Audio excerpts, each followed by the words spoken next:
Alright, so the first thing I want to reflect on is something that recently happened. I got pneumonia. I had walking pneumonia for about a month and a half. I don't know if it started with some kind of virus. I had fever and chills for, about a month and a half. It just never let up. And after 2 rounds of antibiotics, I pulled through. I just want to let you all know that it looks like I'm back to normal. So let's go talk about some reflections of 2023. The goal is to try to keep this video down to about like 10 to 15 minutes. So let's get started. Let's see here, Lost Horse Mine Road. All right, also, I'm about to do this hike, and it's going to be 6 miles total. And I should be just fine, but just in case, I'm going to be bringing this Garmin InReach Messenger. This was given to me by Chris from Antelope Valley Overland Supply. He has a website. Yeah, this is going to be definitely a good thing to have, especially because I'm by myself. It's a solo trip. If you are a solo adventurer, then this is pretty much a necessity.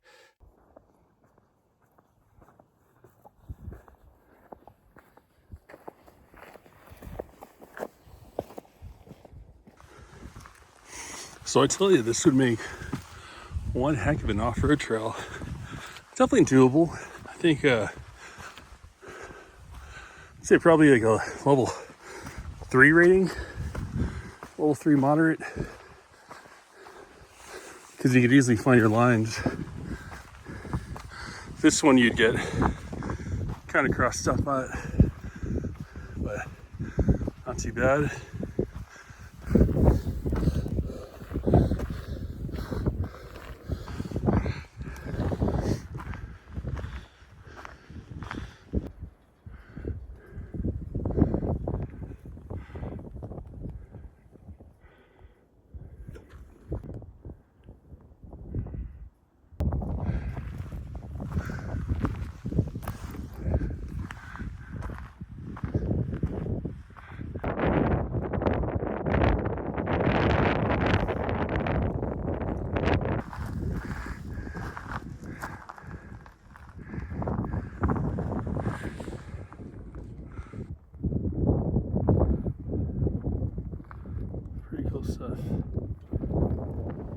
So after hiking Lost Horse Mine, I went to go look for camp. I totally forgot that nowadays you need a reservation to get a campsite in Joshua Tree. Walk-ins are no longer accepted. It was less than an hour before sundown, so I just drove out towards Brody Canyon Road and found a place to camp out. The nice thing is I would still be within like 5 or so miles or less from Ryan Mountain, and that was the hike that I really wanted to do on this trip.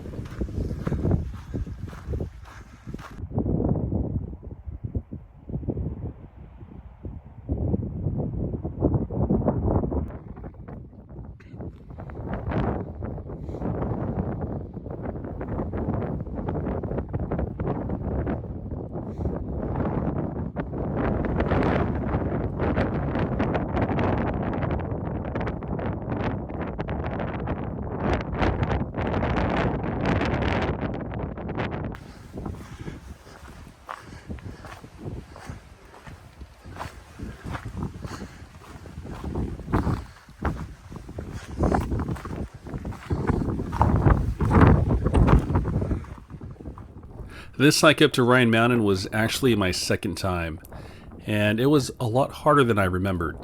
Recovering from pneumonia, weight gain, definitely attributed to it being more difficult this time around.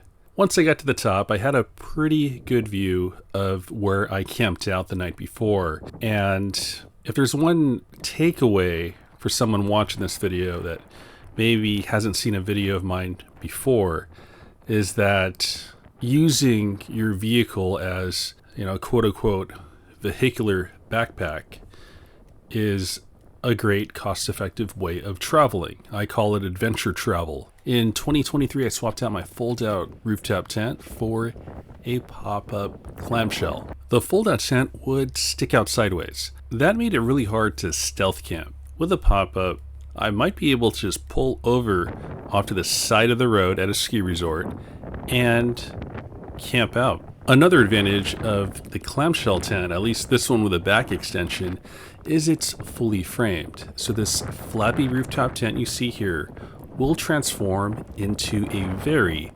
taut tent that resists wind quite well.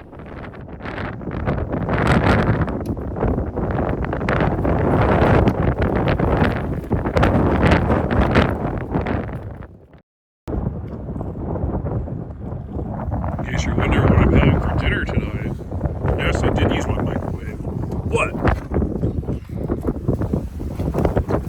This is organic, homemade. It's what they call embutido. It's a Filipino dish. This is a Filipino meatloaf. It is so freaking cold outside. So I have my little embutido.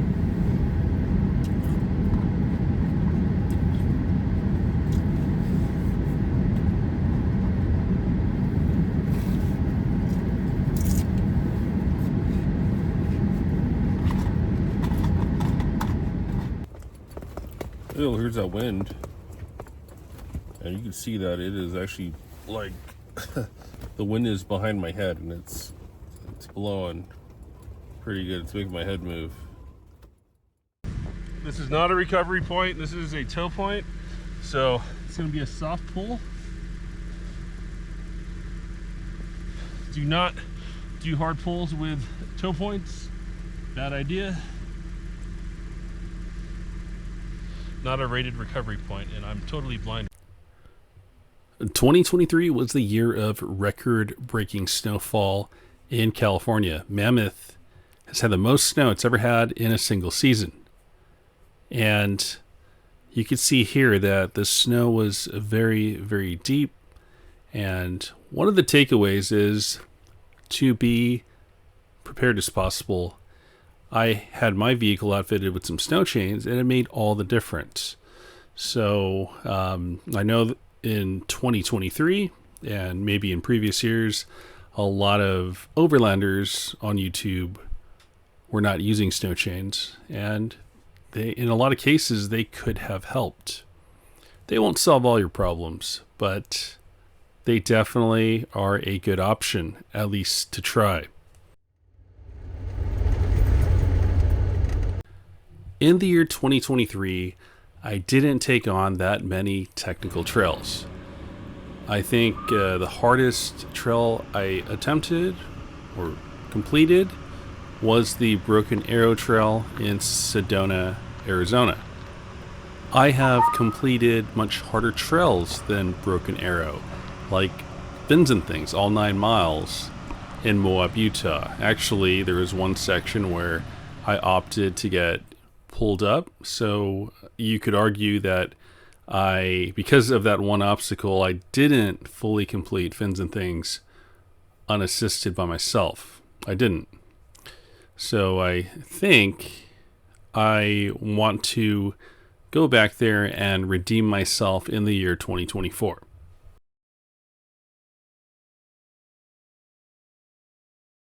So I'm here with my buddy Brucey, and finally got to meet up. Give me a hug, buddy. Hey. It's been and so I'm so sorry I got to operate this camera, but we had a fire last night, so we we're did. making sure it's out. Yeah. So what we're doing here is, and I know a lot of you aren't going to be familiar with this, but you got to drown and stir. Yeah, you want to grab one of those sticks? Yep. So what you do is stir it like a stew. Yeah, it's still smoky. Look how I can feel the heat coming up. And you extinguished this last night, but it wasn't completely. The rain extinguished it last night. Yeah, it was raining last night, and so this just shows you that even though it rains, and that'll help. Yeah, that'll help. That you might not exactly totally extinguish your fire, and it's really important that you. Glad you're happy to dump this in the car. We didn't carry it with us. Oh, you're good. Yeah, so that's about it. That's good right there. Yep. So this is what they call drowning and stirring. You can't just pour water in it. You got to get in there and actually look. You want any more? Maybe. Yep, let's get some more. So another reason that you probably should, you know, people that are watching, you might want to carry some more extra water. That didn't look hot or anything, and then I dumped the coffee onto the coals and it poofed right up. So it's still And given we are in a place that's a couple hundred degrees, you know, probably it's like really moist out here. Yeah. But